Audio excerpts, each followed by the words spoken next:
Viajeros del tranvía, un paseo por los comienzos de nuestro teatro. Transitando juntos las calles del recuerdo.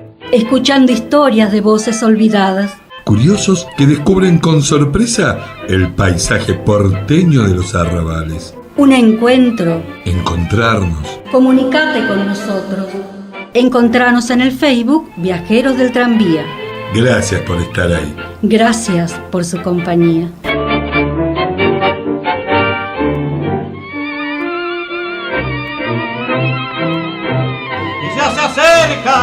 Saludando por la ventanilla, intentando robar protagonismo, nuestros actores.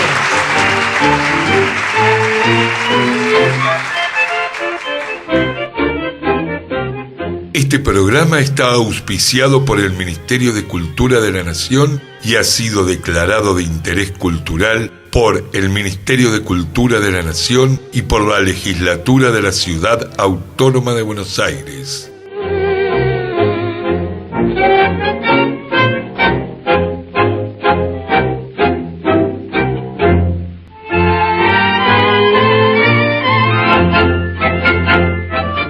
De las aguafuertes porteñas de Roberto Art, El hombre del apuro.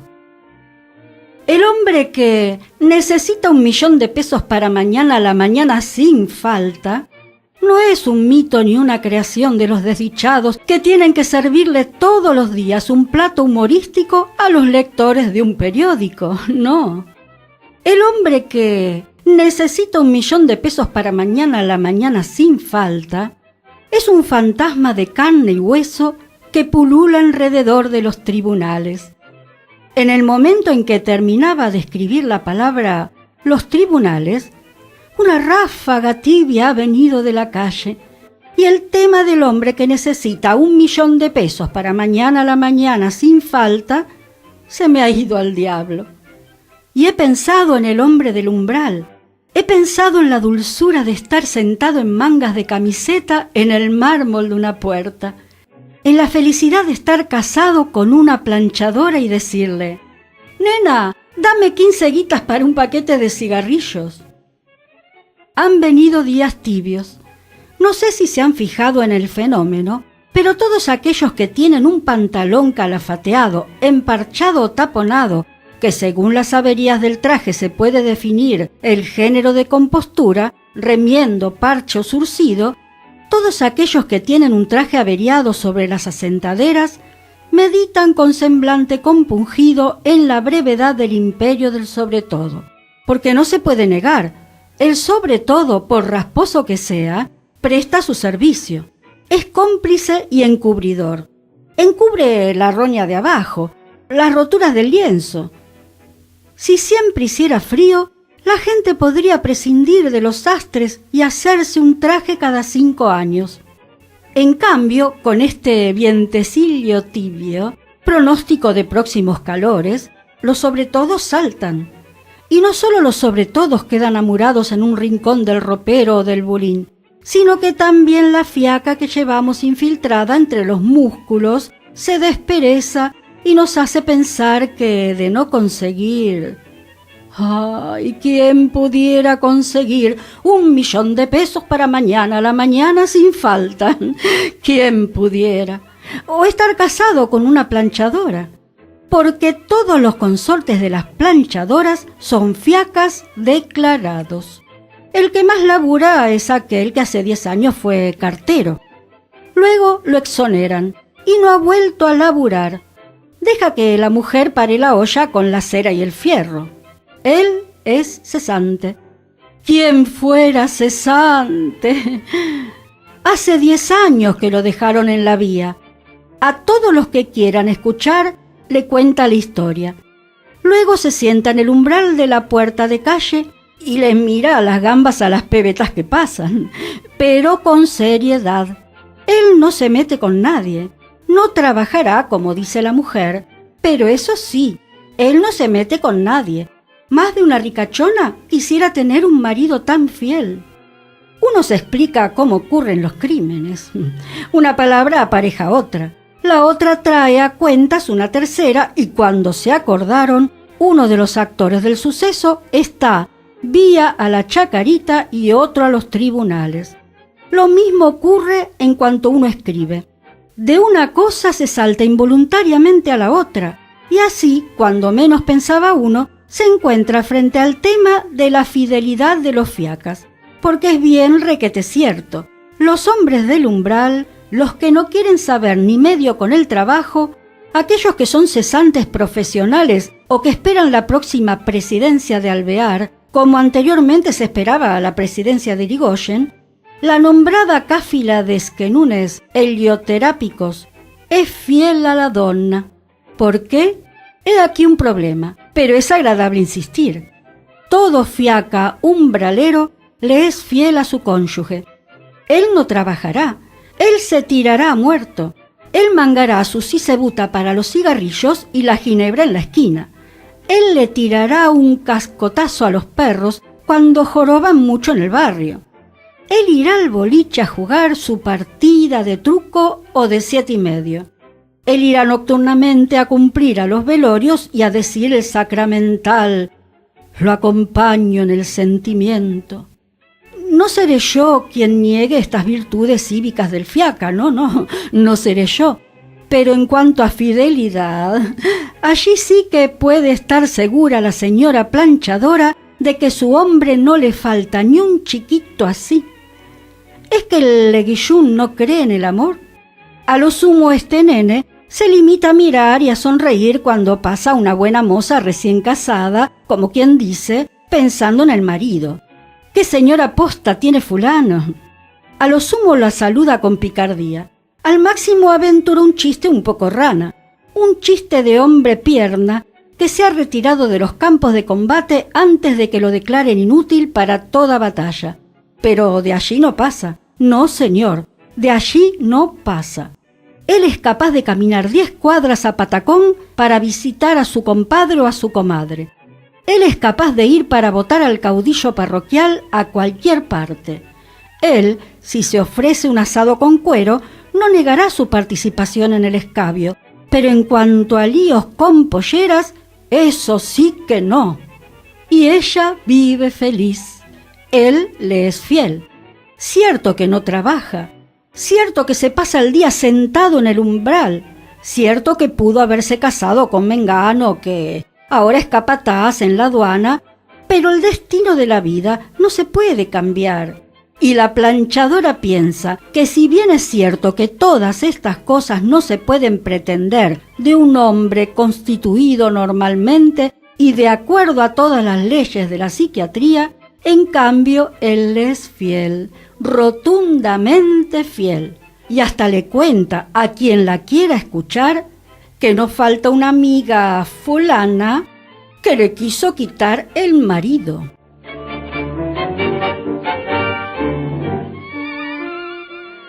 Comunicate con nosotros a través del Facebook Viajeros del Tranvía. Danos tu opinión y decinos datos que conozcas acerca de todo lo que estamos hablando. También podés, a través de nuestro correo electrónico, viajerosdeltranvía@gmail.com. Y además te invitamos a conocernos un poco más en nuestro blog www.viajerosdeltranvía.blogspot.com.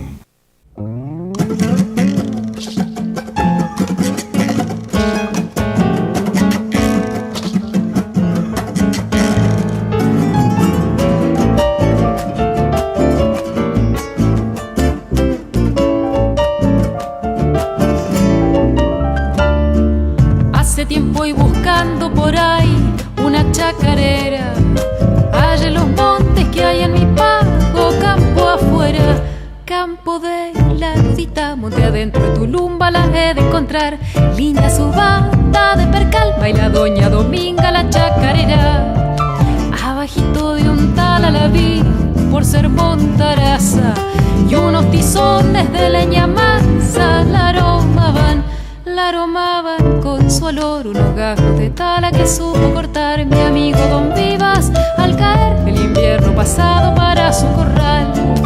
Y en la tierrita suelta el barrer de las alpargatas, de entre los montes subió la luna para alumbrarla.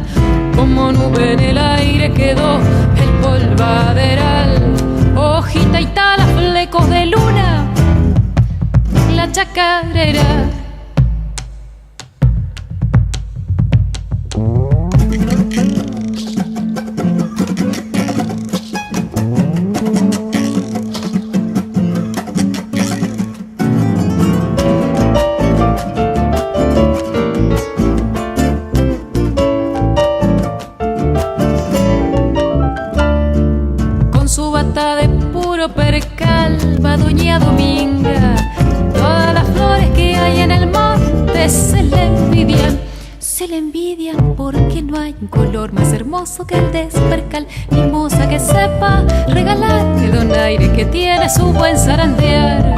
Y las niñas quisieran bailar como lo hace ella, la trenza al viento y una manito en la cadera. Su cadera es un vaivén parecido al del sauce y al mimbre también. Esa es mi abuela, se saben decir los changos del monte en cuantito la ven. Si a los 70 la baila así, lo que ha sido en antes una corzuela lujosa de ágil, dejen nomás. Como nube en el aire quedó el polvaderal, hojita y tal a flecos de luna, la chacarera.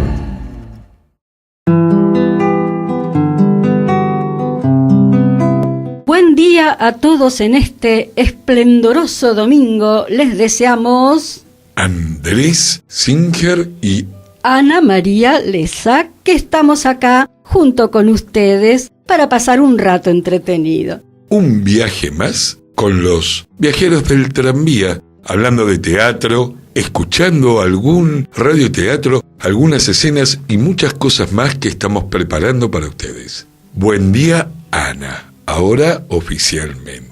Sí, oficialmente. Y estoy acá pasando lista y veo que no está completo el equipo. Falta, pero parece ser que con buenos motivos. Saludamos desde acá a Horacio Gimondo, que ha tenido un poquito de retraso y parece que hoy no va a poder estar presente. Y le mandamos un saludo a nuestra compañera Nonel, que ella avisó por qué motivos no venía con anterioridad y por ese motivo no le estoy poniendo falta. Muy bien. ¿Y ahora? ¿Qué hacemos? ¿Arranco? Arranca con tu columna.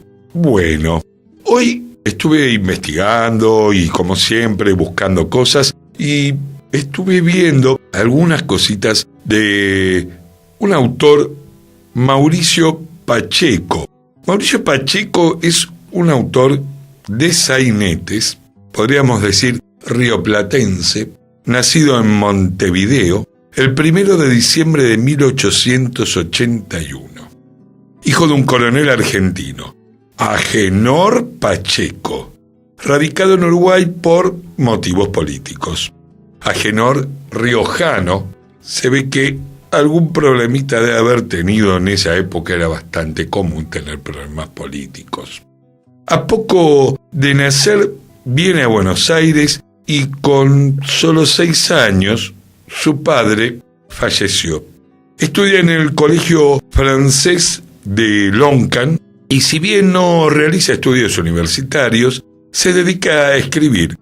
Ya en 1900 es periodista en el diario El País, El Tiempo y Libre Palabra. Con apenas 16 años y en colaboración con Héctor Bini, estrena su primera obra, Libertad, Blancos y Colorados.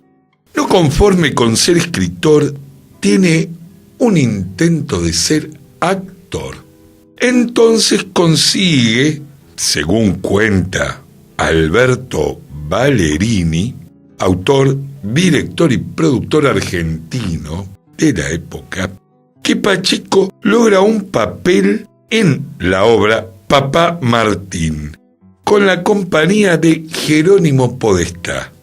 Cuenta Ballerini que al salir al escenario tartamudeaba y al final de la escena, muy emotiva por cierto, cuando abraza al mismo Jerónimo Podestá que hacía de su padre, por supuesto, en la ficción, lo hace con tanto fervor que el maquillaje de su cabello, el polvo blanco, se termina mezclando entre los dos, llegando una escena muy, muy emotiva, termina en una carcajada para los espectadores y ahí fue el final de su muy corta carrera actoral.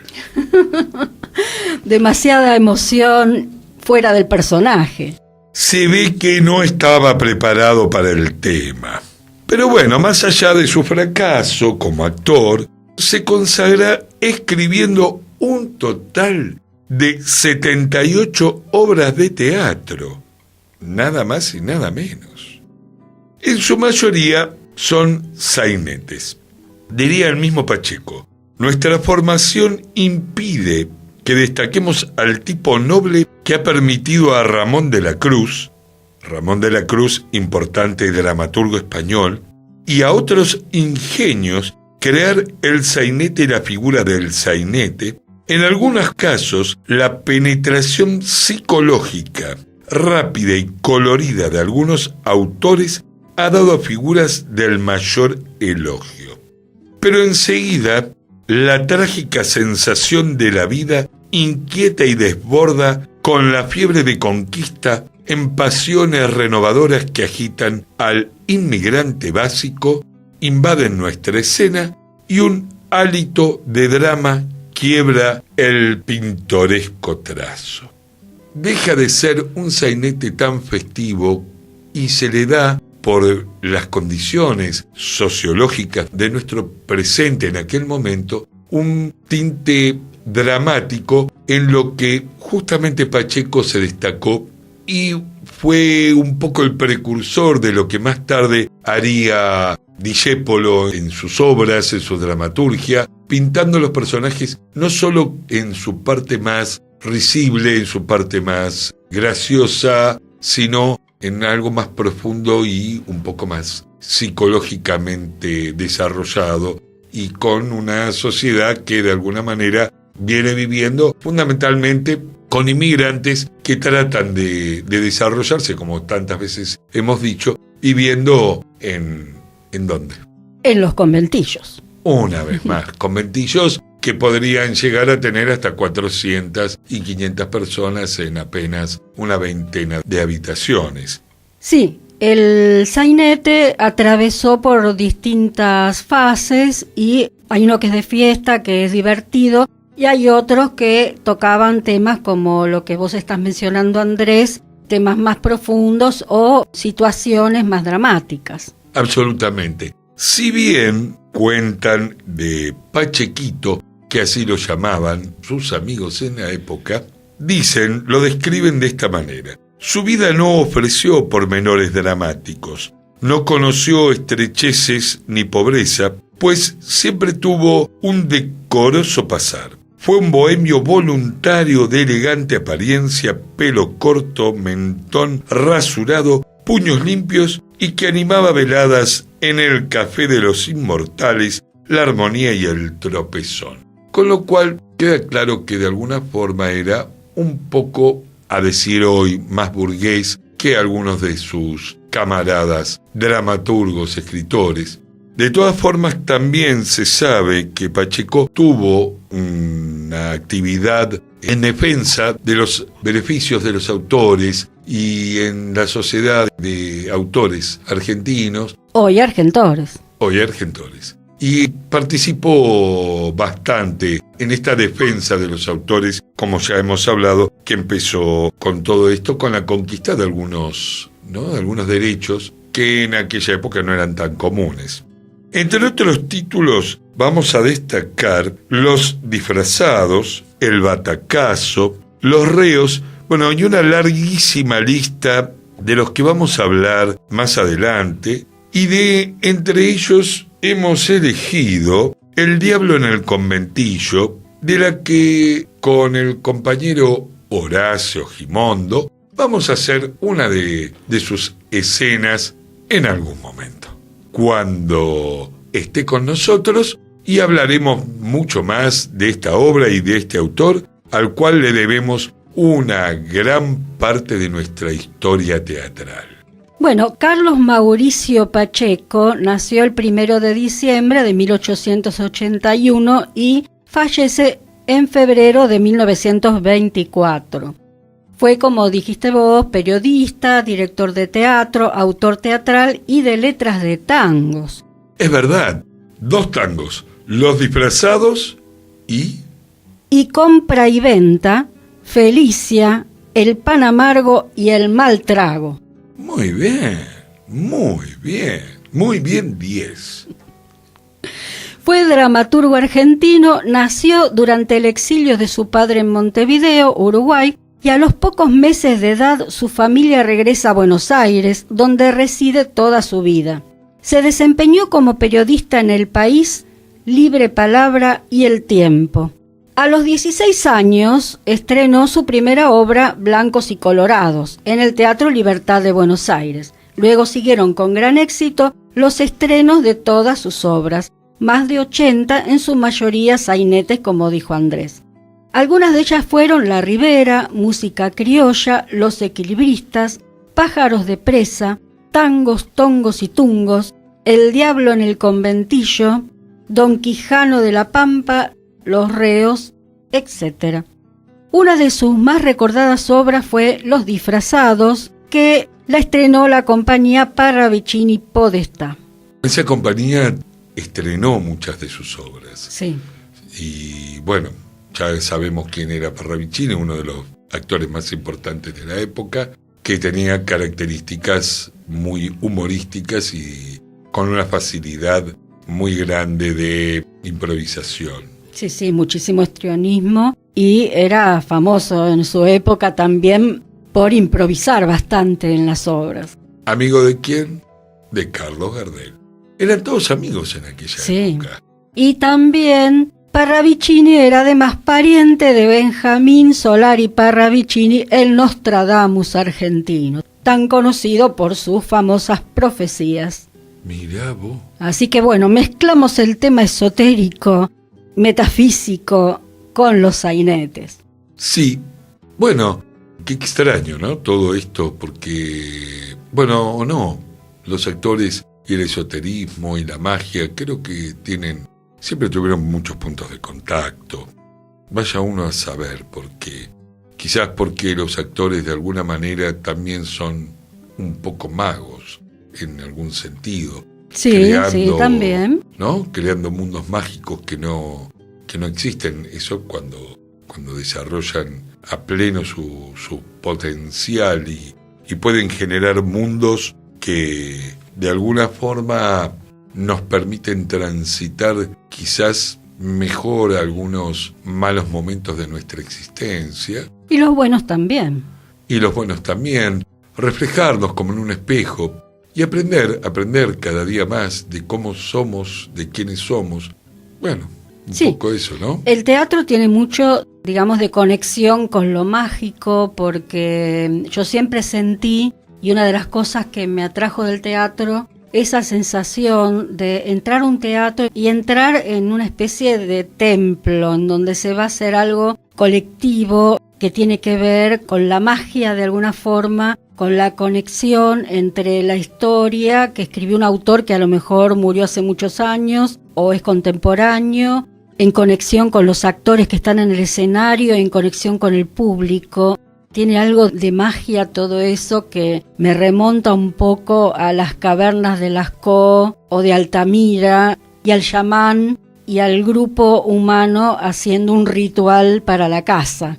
Tiene mucho que ver la magia con el uso de la máscara, que se utiliza para teatro o para el carnaval, o con el títere, con el muñeco también. Es algo antropológico, es algo que nos conecta con unas raíces que están unidas al inicio, a la creación de nuestra especie. Sí, y a la necesidad absoluta de alguna comunicación, la comunicación directa entre el actor, que no necesariamente tiene que ser un actor profesional, como decías vos, nace naturalmente y espontáneamente, con un grupo de espectadores que también espontáneamente se dedican a ver a este actor que está transmitiendo ya sea un conocimiento o una idea o algún mensaje que necesite. Sí, plasmando una idea y plasmando hechos que son universales generalmente. Las obras que no tienen este contenido envejecen con el tiempo porque son muy de un momento social, pero si no están conectadas con algo trascendental como la muerte, como el amor, como el odio, como los sentimientos humanos, las pasiones. Bueno, esto es mucho más amplio, pero si no está conectado con algo trascendente, con el tiempo esas obras se dejan de ver. y hay muchas obras que van atravesando diferentes etapas, diferentes épocas, a través de los años se siguen viendo porque su temática es siempre candente, siempre algo que nos conecta con algo que nos puede pasar a nosotros en nuestra vida personal o algo que nos pasa como sociedad. Están escuchando Viajeros del Tranvía en FM 88.7 en La Tribu.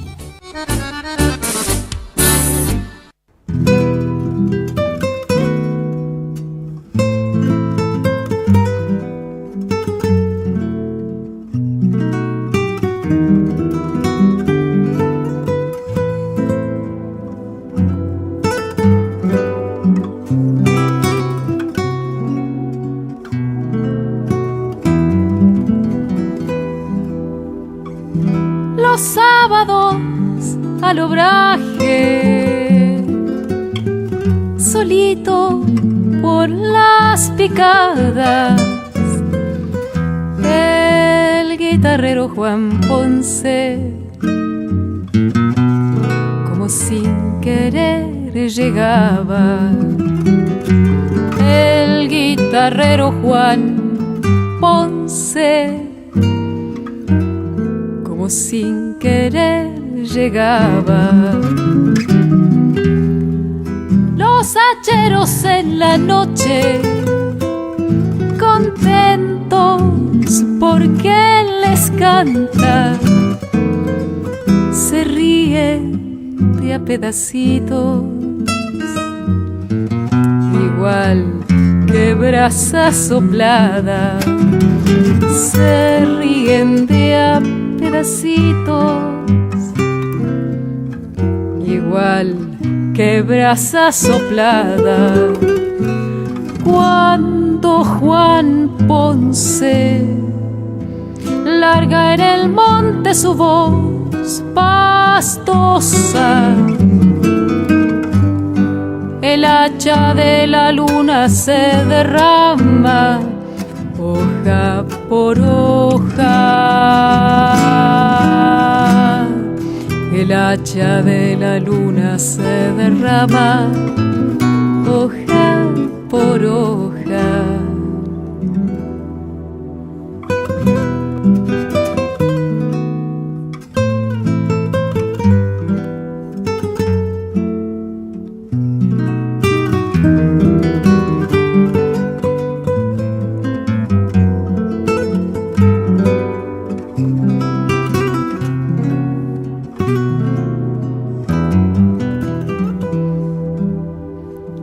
Sus ambas brotan floridas y los ojos se le empañan cuando recuerda mujeres. Se le endulzan las distancias cuando recuerda mujeres. Se le endulzan las distancias. Cantor pobre de los montes, borracho en las madrugadas,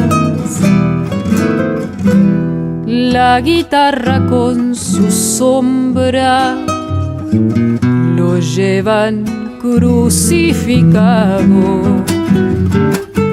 La guitarra con su sombra lo llevan crucificado. Cuando Juan Ponce larga en el monte su voz pastosa, el hacha de la luna se derrama hoja por hoja. El hacha de la luna se derrama hoja por hoja.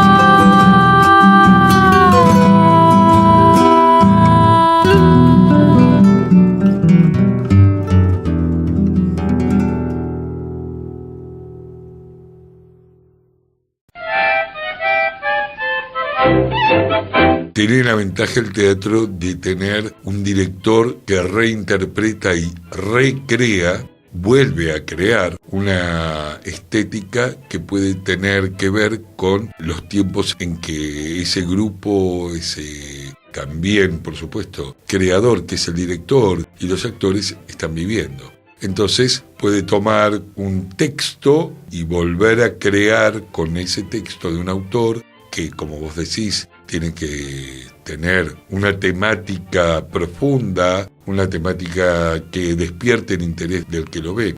Los problemas básicos de los seres humanos no han cambiado mucho, lamentablemente, a través de la historia. De hecho, repetimos permanentemente muchísimas de las situaciones históricas que hemos vivido.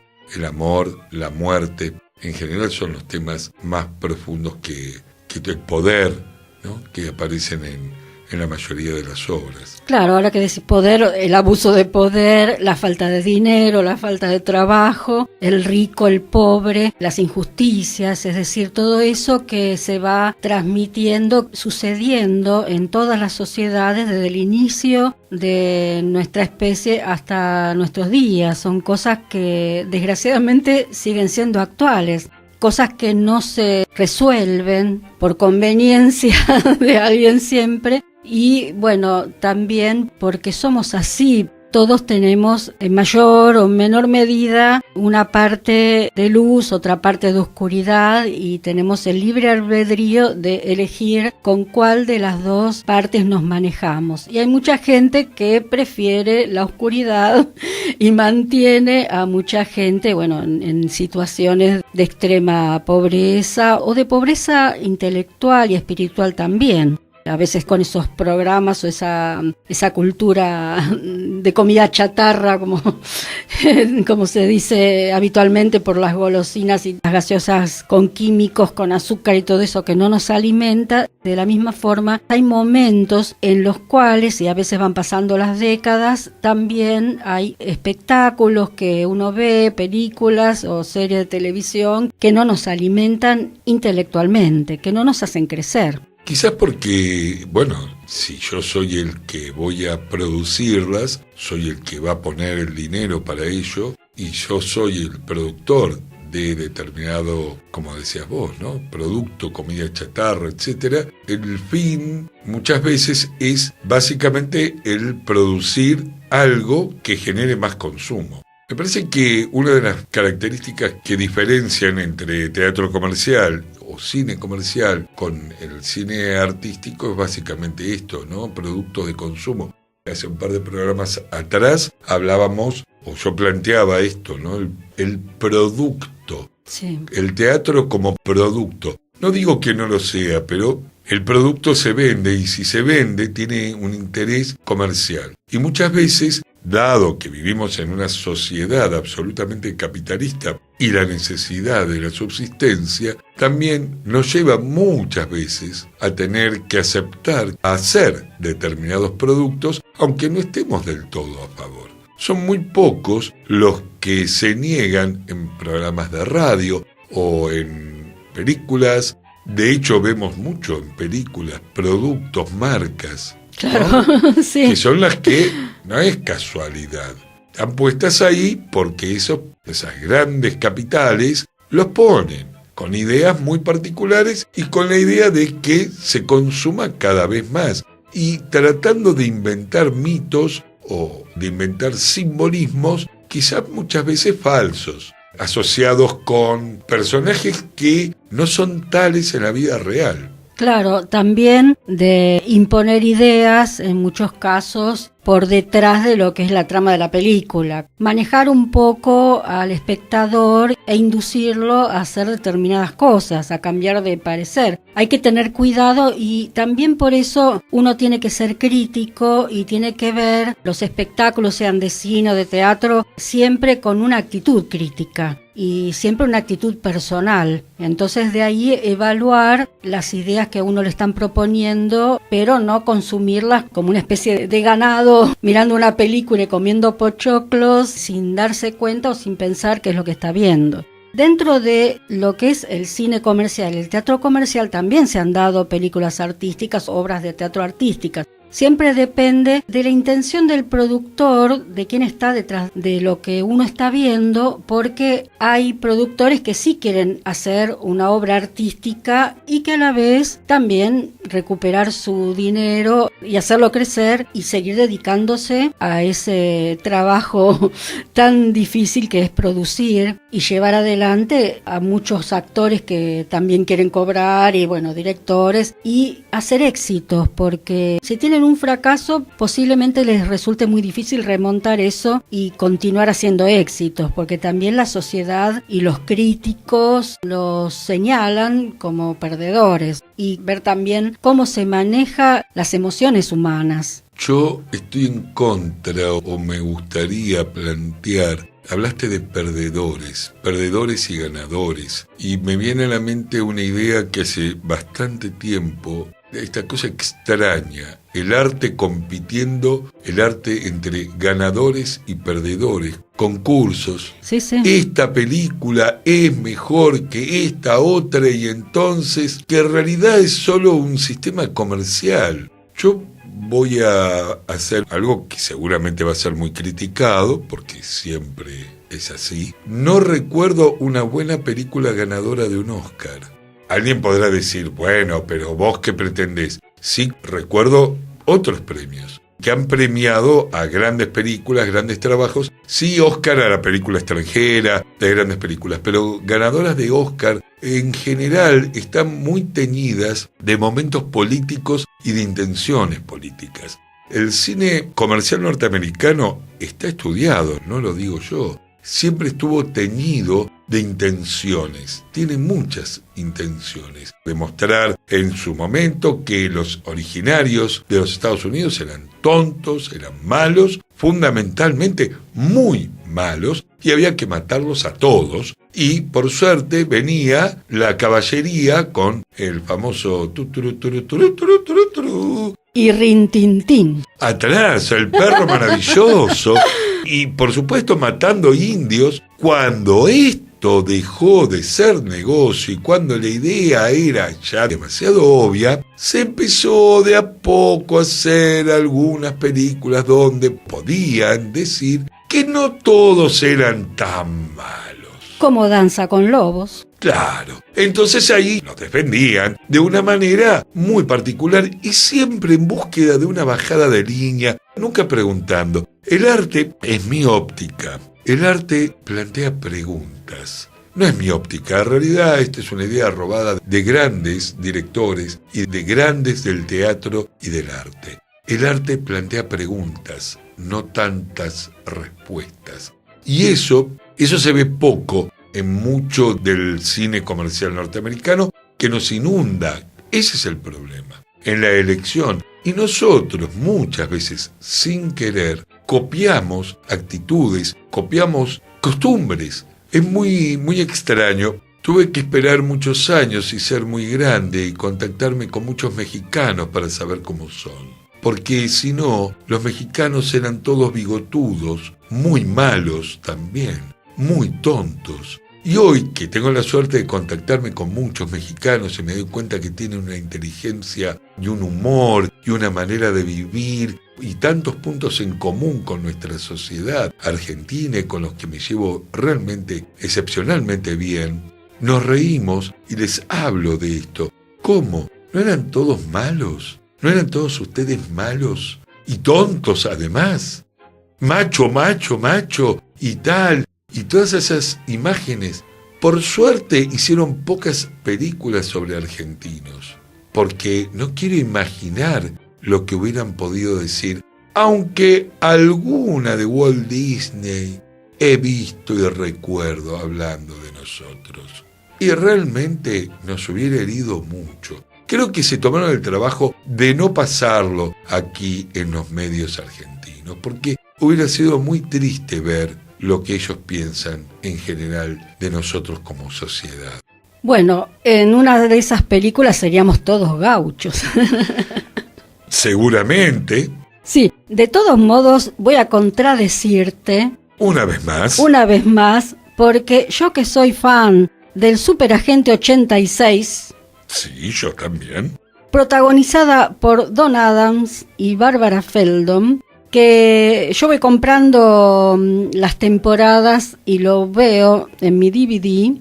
Muchas veces se ha mencionado al argentino y a la Argentina y han hecho incluso que han estado en Buenos Aires, porque el que escribía esos maravillosos argumentos. Originalmente Mel Brooks, posteriormente Don Adams. Sí, había estado en Buenos Aires. Y lo hacían con mucho respeto y bueno, no éramos gauchos, únicamente algún gaucho sí pasó por ahí, pero en broma, porque era todo muy risible. Era una gran comedia. Así que bueno, te contradigo porque en ese caso lo hicieron con todo respeto.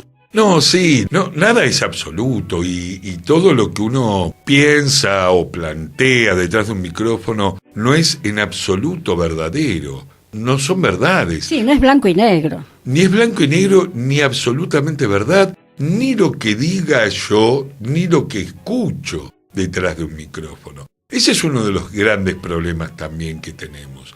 Tenemos muy poca crítica acerca de lo que escuchamos desde detrás de un micrófono, aceptando muchas veces cosas que quizás no son ciertas. Lo importante es, como decías vos en algún momento, el espíritu crítico, que nos permita abrir la mente, pensar si es posible que esto sea de una manera o de la otra. No que nos formen o nos deformen, ya sea a través de una obra de teatro, ya sea a través de un programa de radio o de la televisión. Porque si no, si vamos a aceptar que todo lo que se diga a través de un medio es absolutamente verdadero, vamos muy mal. ¿Qué queda de nuestro criterio, de nuestro albedrío? ¿Qué queda de nuestro propio pensamiento y de nuestra observación? Sí, lo importante es también abrir los caminos y no ver únicamente algo determinado, digamos, abrir el gusto personal, como pasa con la música. Hay gente que escucha un solo tipo de música y no le gusta nada de lo demás, y a lo mejor con los años empieza recién a gustarle otro tipo de música para agregar a su colección de gustos. Pasa con la comida. Hay gente que por ahí le gustan las pastas, la pizza, 4 cosas, las empanadas, y de eso no pasa, y hay una gran cantidad de cosas para probar o de comidas de distintas etnias, comida japonesa, comida armenia, comida rusa. Es decir, lo mismo pasa con el conocimiento. Uno tiene que abrir el abanico y en el caso, por ejemplo, de la lectura, leer cada vez cosas más disímiles, cosas diferentes autores, porque de esa manera se va cultivando el intelecto, la espiritualidad, la persona va creciendo por dentro, que eso es muy importante, y eso también nos defiende en la vida porque tenemos un mejor criterio para ver las cosas y para resolver incluso nuestros problemas cotidianos. Siguiendo tu hilo de pensamiento y de lo que estamos hablando, es muy difícil que nos veamos reflejados en un producto artístico realizado por gente que no vive en mi propia sociedad, porque no vive mi problemática. Cuando una persona que vive en Nueva York no es lo suficientemente profunda, como lo puede ser Woody Allen, que de alguna manera profundiza tanto que pasa a ser universal, según mi criterio, aunque no tenga por qué ser cierto absolutamente, pero habla de una problemática de un neoyorquino. Cuando nosotros en Buenos Aires hacemos un producto centralizando la cultura desde Buenos Aires, muy difícilmente un salteño puede encontrar algo que refleje acerca de su propia vida cotidiana en medio de un cerro. Sí, pero también hay que ver que lo localista es interesante porque uno va conociendo otras culturas. A mí, cuando he leído, por ejemplo, obras de Tolstoy, de Chekhov, obras de autores rusos, estoy muy lejos de aquellos campesinos de la época zarista, de la época anterior o posterior. Es decir, sí me ha interesado o leer obras de Stevenson, hablar de Inglaterra o Cumbres Borrascosas, por ejemplo, muchas obras que, digamos, localistas en cuanto a un país, al tipo hasta de descripción de un paisaje que no es el mío, de costumbres, de cenar a las 6 de la tarde, cosas así. A mí me interesa mucho porque voy conociendo otras culturas, incluso en otros tiempos que no son los actuales, o en los tiempos actuales. No me gusta únicamente ver algo en el cual se refleja mi vida en Buenos Aires, viviendo yo en Buenos Aires. Claro, ahí estoy un poco de acuerdo. La pregunta es, ¿en qué porcentaje absoluto de consumo de productos de otros espacios, cuánto muchos de nosotros en esta sociedad consume práctica y absolutamente solo productos realizados en otros lugares? ¿Por qué lo que se hace acá no sería tan bueno, supongamos? Claro, lo que se hace acá en realidad no tiene promoción, porque eso siempre depende un poco de el pueblo mismo, depende de la gente misma que en el caso de un grupo de teatro eligen cuando tienen esas grandes posibilidades que son las obras de todo el mundo cuando eligen una obra nuestra. En el caso de nosotros, bueno, estamos haciendo esto de describir una época que tiene que ver con nuestras raíces culturales, con lo teatral, y aparte hacemos nosotros como actores y como actrices sainetes para que la gente escuche obras que no se escuchan en otros lados, que posiblemente no las hayan escuchado nunca o no las escucharán jamás fuera de este programa. Es un granito de arena, como digo siempre, que hacemos nosotros. Y cuando alguien elige para hacer una temática, para una película, siempre está esa posibilidad de hacer algo que tenga que ver con nosotros o de hacer algo que no tenga que ver en forma directa. En teatro se ha hecho hace muchos años, bueno, me imagino que se hacía mucho porque también lo he visto en cine, en la época de Amalia Sánchez Ariño, de Arata, de Félix Amari, de esos actores, se hacía mucho teatro y también cine de temáticas de obras de distintos países y argentinas también. Es decir, había como un espectro más amplio en el cual uno podía ir a ver una obra de teatro o una película que sucediera la trama en cualquier otra parte del mundo, Francia, Inglaterra, Rusia, y también había películas totalmente de la temática argentina, y no hablo de Argentina como Buenos Aires por el sainete, que en general siempre la temática, bueno, como son los conventillos, era de la gente de acá, de Buenos Aires, sino que las películas argentinas abarcaban de distintas provincias, de temáticas del campo, y incluso batallas que se han librado en distintas provincias, la Triple Alianza. Es decir, se ha tomado una gran cantidad de espacios diferentes desde nuestra república para mostrar al público diferentes historias basadas en hechos reales o ficticias.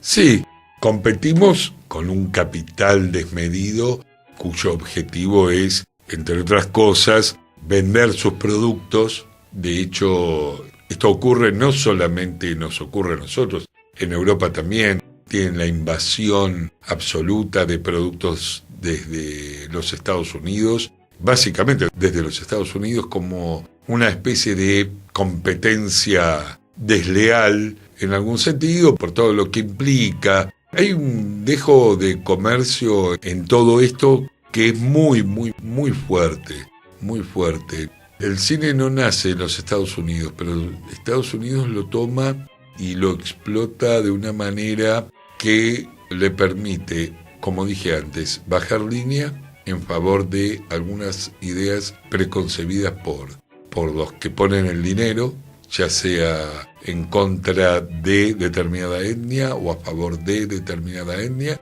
lo que ha producido incluso hasta guerras y destrucción de pueblos de una manera muy, muy terrible. Hay que observar esto. Los discursos, yo veo algunas películas cuyo discurso realmente es muy terrible, donde hay etnias que no aparecen, pueblos originarios americanos que prácticamente no existen. Sí, o cosas de la sociedad que no se muestran también, viste, que se disfrazan. Pero bueno, absolutamente. Todo con unos hermosos efectos especiales. Bueno, nosotros ya nos tenemos que ir, Andrés, porque se está terminando nuestro programa. ¡Oh! ¡Qué rápido pasó hoy! Bueno, espero que no se hayan aburrido con todas estas ideas tan raras de quien le habla. Digan que está Ana que me baja y bueno, estoy y acá me corrige. Con el látigo, con la regla, golpeando los nudillos de sus manos. Y eso que me cuido bastante. Bueno, muchas gracias por estar ahí escuchándonos y gracias, Ana, una vez más por permitirme estar acá con vos en este programa. Bueno, un gran cariño para toda nuestra audiencia y hasta la semana que viene.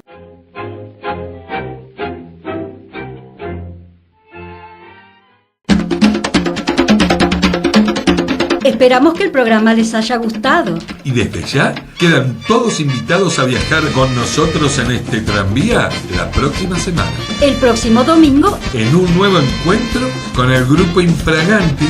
Hasta la próxima semana. Siga el baile, con ardiente frenesí.